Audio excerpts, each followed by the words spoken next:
Bida rin sa Ati-Atihan Festival ang mga manikang ito. Ang pangmalakasang gowns nila, gawa lang naman sa pinya.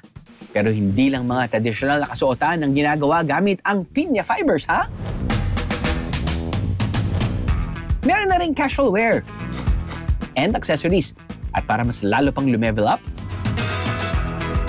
may hand-painted designs na rin ang mga tela ng pinya.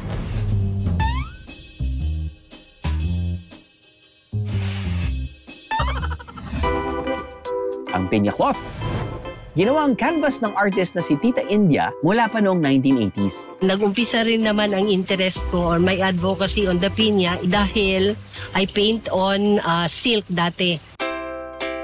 I found out na maganda yung tela na ginahabi ng mga taga-Aklan. Parang naiiba siya sa lahat and it's more of a eco-textile than anything else.